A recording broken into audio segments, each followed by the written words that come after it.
माननीय प्रोफेसर मनोज कुमार झा जी। माननीय उपसभापति जी, आपका बहुत बहुत धन्यवाद। मैं सिर्फ ये कहना चाहूँगा, आज सुबह जब पता चला कि economic situation in the country पर शॉर्ट ड्यूरेशन डिस्कशन है, तो मुझे कभी नहीं लगा था कि हमारी पूरी बातचीत टैक्सेशन, फॉरेन एक्सचेंज रिजर्व्स और वगैरह वगैरह की चीज़ों में रहेगी। अर्थव्यवस्था का वो एक चेहरा हो सकता है, लेकिन एक जनप्रतिनिधि जो राज्यसभा और लोकसभा में बैठे हुए हैं, उनके लिए आर्थिक परिस्थिति पे जब हम बात करते हैं ना, तो सर सबसे पहले गरीब की थाली नजर आती है। गरीब की, आप फॉरेन एक्सचेंज रिजर्व कुछ भी रख लो, लेकिन अगर गरीब की थाली में ऊपर परिलक्षित नहीं हो रहा है, तो फाइल भी किताबी है और गांव भी किताबी। मैं सिर्फ, और हाँ, बहुत बढ़िया कहा जावड़ेकर साहब ने कहा 80 करोड़ लोगों को, हालांकि मैं उस शब्द का इस्तेमाल नहीं करूंगा कि मुफ्त कुछ नहीं होता है सर। मैं कई बार सदन में बोल चुका हूं, अगर 80 करोड़ लोगों को आपको अनाज देना पड़ रहा है, तो मुझको अर्थव्यवस्था पर कोई टिप्पणी नहीं करनी है कि आर्थिक परिस्थिति क्या है, कितनी समावेशी है, वगैरह वगैरह। सर, माननीय उपसभापति जी, सुधांशु जी जब बोल रहे थे, तालियां बज रही थी सत्ता पक्ष से, बजती भी हैं। अब विजय साई रेड्डी जी को कष्ट हुआ तो उन्होंने कह भी दिया कि ताली क्यों नहीं बजा रहे हो। तो जब सुधांशु जी ताली बजा रहे के वक्तव्य पे ताली बज रही थी, तो मुझे लगा कि गांव शहरों के बेरोजगार पर यह ताली कितनी भारी पड़ रही होगी। प्रधानमंत्री जी 14 में जब पहली बार चुने गए, तो वो मंदिर मस्जिद की साइज के लिए नहीं चुने गए थे। 2 करोड़ प्रतिवर्ष नौकरियां उनका वादा था। 2 दाएं 20 करोड़। एक श्वेत पत्र तो बनता है कि हम कहां हैं। सर, माननीय उपसभापति महोदय, मैं कुछ चीजें आपके मध्य, क्या ऐसा तो नहीं है कि हम मानव विहीन और मानवीयता विहीन ग्रोथ स्टोरी के पक्ष में भजन गा रहे हैं, करतल ध्वनि कर रहे हैं? सर, कोई भी वैसा ग्रोथ जो फेसलेस हो, जॉबलेस हो, उस ग्रोथ से देश की हकीकत नहीं बदलती है। सर, बड़ी बड़ी बात लोग कर रहे थे। अभी पिछले महीने ये खूबसूरत किताब आई है, वेल रिसर्च्ड।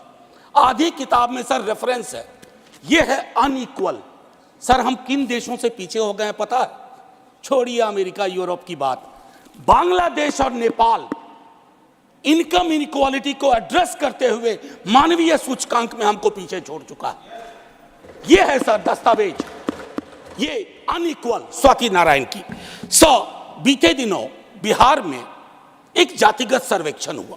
मैं चाहूंगा तमाम हमारे भाजपा के मित्र, उनको ना उससे मतलब ना हो, उसके प्रति विरोध हो, लेकिन एक बार उस दस्तावेज को पढ़िए, क्योंकि उन आंकड़ों में नंबर के बाद आर्थिक सामाजिक परिवेश भी जाहिर हुआ है।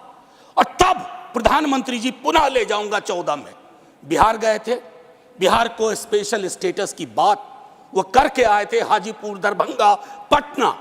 सर, बिहार को आपकी जरूरत है माननीय सत्ता पक्ष। बिहार के पास रेवेन्यू के साधन कमतर हैं।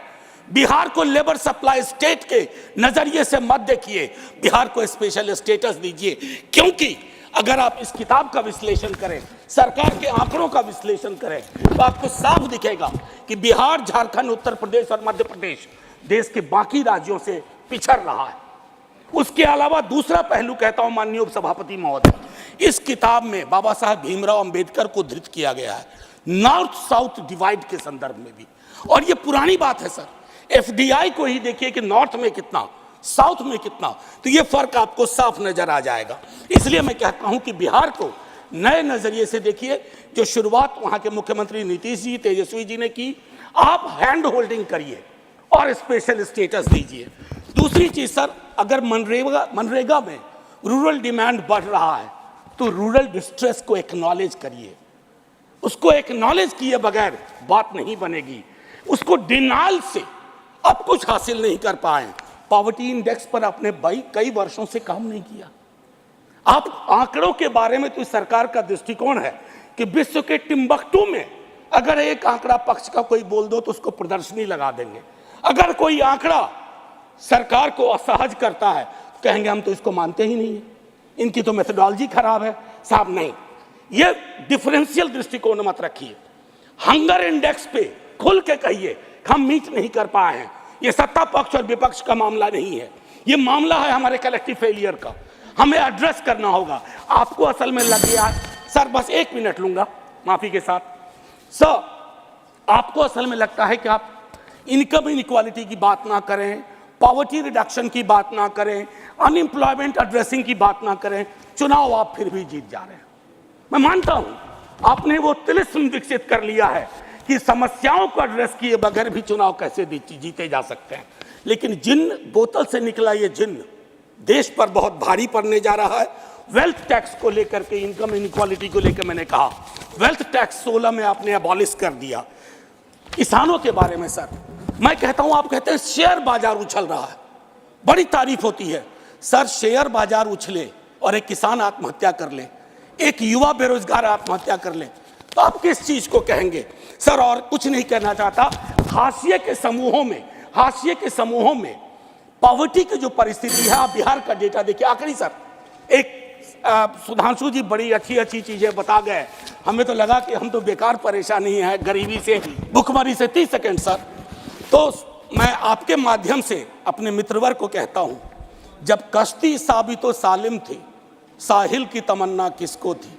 अब ऐसी शिकस्ता कश्ती पे साहिल की तमन्ना कौन करे? जय हिंद सर। थैंक यू, धन्यवाद प्रोफेसर मनोज कुमार झा जी।